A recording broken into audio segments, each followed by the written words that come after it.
제목은 은총, 헤세드의 나라, 사무엘하 9장 1절로 8절입니다.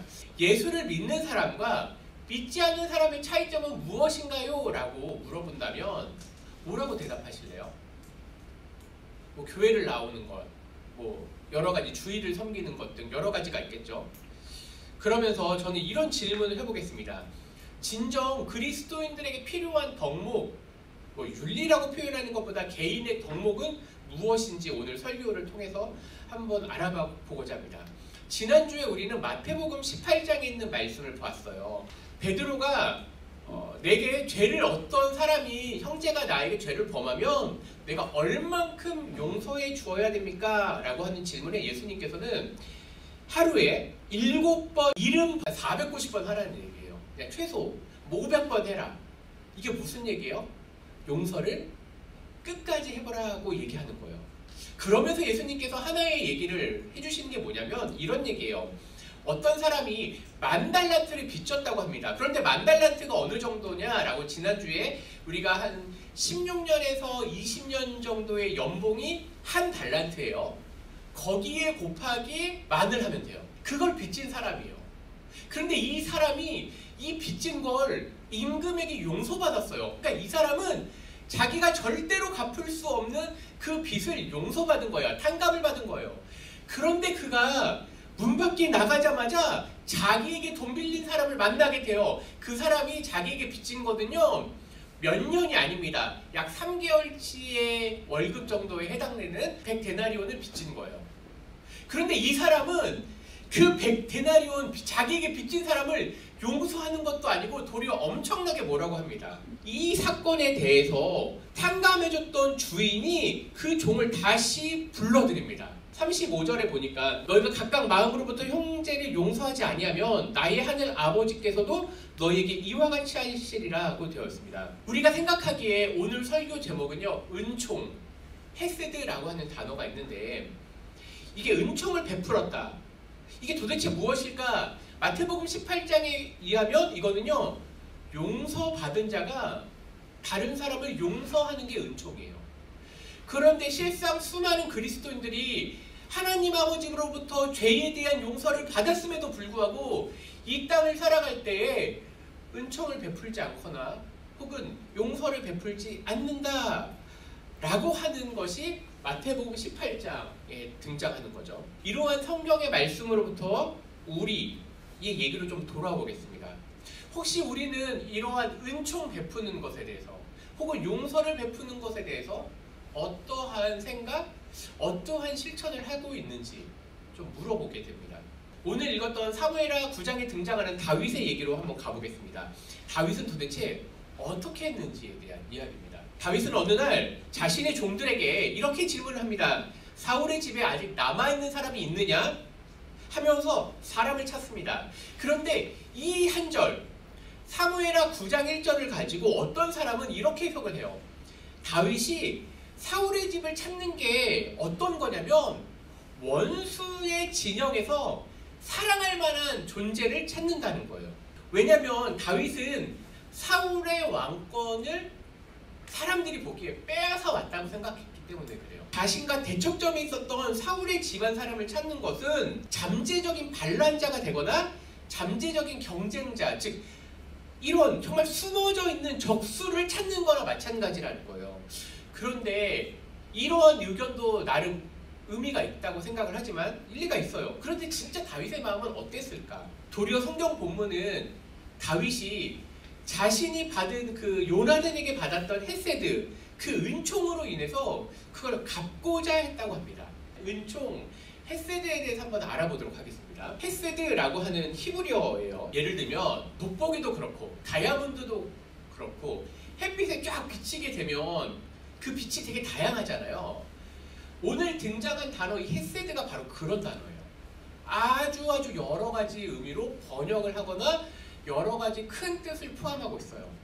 목사님이 구약에서 좋아하는 히브리어 단어 중에 하나가 이 헤세드라고 하는 단어예요. 제가 찾은 것만 해도 한 5, 6가지예요. 첫 번째는 은총.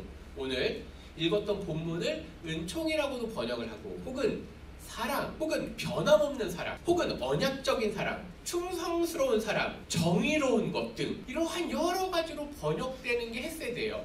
뭐 인애라고도 번역이 돼요. 우리 뭐 영어로 mercy라고도 번역되게 있는데, 그런데 오늘 성경 본문은요, 은총이라는 단어가 총 3번을 등장하거든요. 그런데 이것을 요즘 스타일로 사전적 의미를 먼저 내린 게 아니에요. 은총은 이런 의미입니다 라고 얘기하는 게 아니라 이 성경 본문을 읽는 독자들, 오늘 설교를 듣는 청자들로 하여금 깨닫게 해주려고 하는 거예요. 야, 헤세드가 이런 거구나. 그래서 이 헤세드를 우리가 사모해야 되는구나 라고 하는 이야기 속의 헤세드를 자연스럽게 녹아내는 거예요. 그러니까 오늘 우리가 이 읽은 본문은요, 다윗이 친형제보다 더 충실한 사랑과 우정. 왜냐하면 사울이 다윗을 죽이려고 엄청나게 많은 시도를 했지만 그때마다 요나단이 다윗을 도와주었거든요. 그래서 다윗은요, 요나단하고 언약을 했어요. 요나단의 후손에게 대해서 혹시 다윗 너가 왕이 되더라도 절대로 안갚음하지 말고 우리의 후손들을 잘 챙겨주렴. 다윗은 그 약속, 언약을 갚으려고 했던 거예요. 혹 그가 잠재적인 반란자가 될지라도 요나단과의 언약을 다윗은 반드시 지키려고 한 사람을 찾은 거예요. 누구를 찾냐면 이 사울의 가신 종 중에 한 명인 시바라고 하는 사람을 이제 찾습니다. 그를 통해서 한 사람을 찾습니다. 시바를 불러서 사울의 후손이 있느냐? 다른 말로 그러면 요나단의 피부치가 있느냐 물어본 거예요. 이 시바가 다윗에게 얘기하기를 만기 아래되 요나단의 아들 하나가 있는데 다리를 저는 자입니다 라고 얘기해요. 지금 시바는 한 사람을 소개하는 데 있어서 이름을 불러준 게 아니라 걔는요 다리 저는 애예요 라고 얘기해요. 근데 이 다리 전다라는 표현이 어떤 걸까요? 성경에 익숙하게 등장하는 표현은 아니에요. 사실은 약간 경멸적인 어투로 말하는 거예요. 저 한 사람 있긴 있는데 그 다리 저는 애예요. 근데 왜 이 얘기가 나올까라고 하니까요, 오늘 읽은 사무엘하 9장 앞에 5장에 보면요, 속담이 되어 이르기를 맹인과 다리 저는 사람은 집에 들어오지 못하리라 하더라. 장애를 가진 사람들이죠. 당시에 다윗의 집에 입궁할 수 없었다는 거예요. 그가 비록 다리 저는 자임에도 불구하고 다윗이 그에게 헤세드를 베풀겠다라고 하자 그 제약, 들어올 수 없다는 제약이 풀려지게 됩니다. 여기서 저는 이런 생각을 하게 되는 거예요. 어쩌면 우리 자신이 꼭 다리 저는 자와 혹 맹인처럼 제약을 가진 사람이 아닌가? 바로 우리가 죄라고 하는 것 때문에 하나님 앞에 나아갈 수 없는 이러한 죄에 사로잡힌 우리가 하나님 앞에 나아갈 수 없는 그런 상황인데, 다윗이 무비보벳에게 헤세드를 베풀었던 것처럼 예수님의 그 십자가의 죽으심과 부활하심으로 말미암아 우리가 헤세드를 받은 자가 아닌가. 다리 저는 자에 대한 본문은요, 사무엘하 9장 1절부터 5절까지 이름이 등장하지 않아요. 그냥 그는 다리 저는 사람이에요. 근데 6절이 돼서야 나타났는데 그 이름이 무비보셋이에요. 다윗은요, 요나단의 아들 무비보셋에게 요나단에게 갚아야 했던 그 헤세드를 베풀게 됩니다. 은총을 베풀게 된다는 거죠. 근데 제가 일부러 지금 헤세드라고 하는 용어를 쓴 거예요. 왜냐면 이 헤세드라는 말 자체가 갖고 있는 풍성함을요, 은총이라고 하는 단어 하나로 설명되지 않기 때문에 그래요. 그래서 익숙하지 않은 단어를 사용해서 우리들이 받고 있는 것이 어떠한 것인지 생각해 볼 수 있고, 심지어 다윗이 무비보셋에게 베풀었던 그 은총과 헤세드는 우리가 받은 그 헤세드와 아주 깊은 연관이 있다는 거예요. 다윗은 무비보셋을 불러서 첫 마디를 이렇게 얘기합니다. 두려워하지 말라. 사울의 집안은 어느 순간 엄청나게 피바람을 겪었던 집안이에요. 잠재적인 반란자예요. 그렇기 때문에 무비보셋은 도망가다가 떨어져서 다리가 절어서 숨어 있었던 사람이에요. 자신의 그 왕권, 사울 왕권을 찬탈했던 그 다윗 앞에 갈 때 사실 무비보셋은 엄청나게 두려웠을 거예요. 그런데 다윗은 무비보셋에게 두려워하지 말라. 그리고 이렇게 얘기해요. 요나단에게 베풀 그 헤세드를 내가 너에게 베풀겠다. 사울의 모든 재산을 너가 다시 가져가라는 얘기예요. 그가 혹시 잠재적인 반란자가 될 수 있을지 모르지만 다윗은 요나단과의 언약을 기억했기 때문이에요. 지금 다윗이 이 무비보셋에게 베푼 그 헤세드는 자기의 의지로 하는 게 아니라는 거예요. 다윗이 당시에 품은 마음은요, 하나님 아버지의 마음을 품어서 그의 돌봄, 하나님이 다윗을 돌보셨던 것처럼 그 돌봄을 나라고 하는 사람, 왕의 존재인 다윗을 통해서 무비보셋에게 풀어내는 게 아닌가 싶어요. 그리고 이 헤세드를 베푸는 게요, 아주 구체적인 모습으로 나타납니다. 바로 세 번째입니다. 왕의 식탁에 무비보셋을 초대합니다. 다윗이 지금 무비보셋에게 베푸는 은총은요, 절대 작은 게 아니에요. 성경을 그래서 어떤 한 본문만 보는 게 아니라 아주 넓게 보는 시각이 필요해요.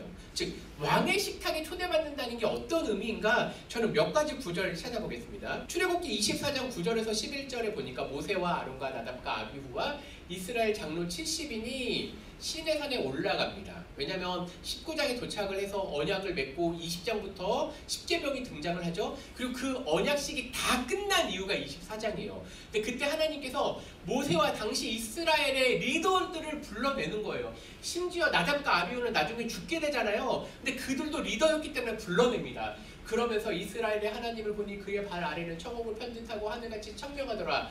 11절 같이 읽겠습니다. 시작. 하나님이 이스라엘 자손들의 존귀한 자들에게 손을 대지 아니하셨고 그들은 하나님을 뵙고 먹고 마셨더라. 하나님께서 이스라엘 백성 그 하나님 나라의 실체인 그들을 불러내셔서 시내산으로 불러 올리셔서 하나님과 함께 왕의 식탁에 앉았다는 거예요. 하나님을 뵙고 마셨더라 하는 건요, 하나님과 미리 본 천국을 맛보는 거예요. 하나님 나라 백성들이 하나님의 식탁에 초대를 받은 거라는 거예요. 근데 이런 게 한 번만 등장하는 게 아니에요. 열왕기하 25장 27절에서 30절, 이거는요 이스라엘이 멸망을 해요. 바벨론에서 멸망을 하고 왕은 그 사이에 끌려갔어요. 바벨론 포로로 비참하게 끌려갔어요. 식민지 나라의 그 왕을요, 당시 가장 뛰어난 왕의 그 식탁에 초대했다는 거예요. 유다의 왕 여호야긴이 사로잡혀간 지 37년, 완전하게 처참하게 밟혀버린 37년 후에요. 곧 바벨론의 왕 에윌브로닥이 즉위한 원년 12월 그달 27일에 이러한 말씀을 구체적으로 보여주는 건요, 이게 실제로 있었던 사건이기 때문에 그래요. 유다의 왕 여호야긴을 옥에서 내놓아 그 머리를 들게 하고 그에게 좋게 말하고 그의 지위를 바벨론의 그와 함께 있는 모든 왕의 지위보다 높이고 그 죄수의 의복을 벗게 하고 그의 일평생에 항상 왕의 앞에서 양식을 먹게 하였고 그가 쓸 것은 날마다 왕에게서 받는 양이 있어서 종신토록 끊이지 아니하였더라고 되어 있어요. 완전히 처참하게 없어진 그 나라, 근데 그 나라의 왕을요, 왕의 식탁에 초대를 한 거예요. 하나님께서 이스라엘 백성을 불러내셨습니다. 정복 국가인 그 왕이 식민지도 아닌 완전히 없애버린 그 나라의 왕을 불렀습니다. 근데 그런 관점에서 사무엘하 9장을 한번 볼까요? 다윗이 그에게 이르되 너는 항상 내 상에서 밥을 먹을 것이라는 표현이에요. 무비보셋은 왕자 중 하나처럼 왕의 상에서 먹겠다 하고 되어 있어요. 제가 지금까지 구약만 얘기했죠. 신약에서는 어떨까요? 예수님을 배신했던 베드로, 예수님은요 그를 불곁으로 부르셔서 식사의 자리에 초대하셨어요. 최후의 만찬은 어떤가요? 예수님이 제자들을 왕의 식탁에 초대를 한 거예요. 누가복음 14장은 어떻죠? 큰 잔치가 베풀어졌습니다. 사람들이 오지 않는다고 했어요. 그때 표현이요, 광권하여 그들을 불러내어 이 잔치, 먹고 마시는 왕의 잔치에 초대를 한 거예요. 이게 성경에서 얘기하고 있는 왕의 식탁에 초대받은 거예요. 잠재적인 반란자라고 생각했던 그 무비보셋을 초대하여서 왕의 식탁에 초대한 그 다윗, 그가 뛰어난 게 아니라 하나님이 베푸신 인내하심, 하나님이 베푸신 은총, 하나님이 베푸신 헤세드가 바로 이런 것이라는 거예요. 이러한 기적으로 초대받은 사람이 누구예요? 우리라는 거예요.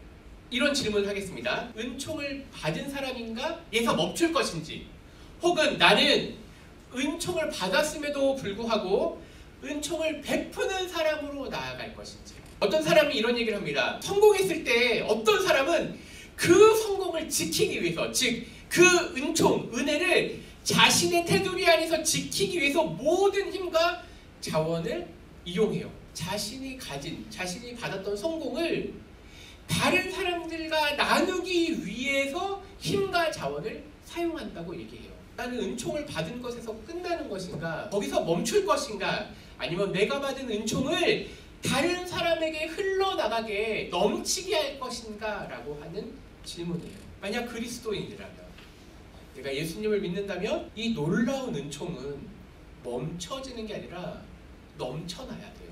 하나님의 용서하심, 하나님의 구원하심, 내가 받은 헤세드는요, 나에게만 멈춰지는 게 아니라 나를 넘어서서 넘쳐나는 그런 은총의 사람들 되기를 간절히 바랍니다. 주님 감사합니다. 다윗이 요나단으로부터 받았던 그 놀라운 은총, 하나님께 받은 그 놀라운 헤세드를 자신에게 멈추는 것이 아니라 자신을 넘어서서 자신의 원수가 될 수도 있는 그 모비보셋에게, 그리고 수많은 이스라엘 백성들에게 베풀었습니다. 주님, 오늘 우리도 하나님의 은혜와 은총과 헤세드를 받은 사람임을 고백합니다. 이 놀라운 은총이 나에게 멈춰있는 것이 아니라 나를 넘어서서 넘쳐날 수 있도록 인도하여 주시옵소서. 예수님 이름으로 기도합니다. 아멘.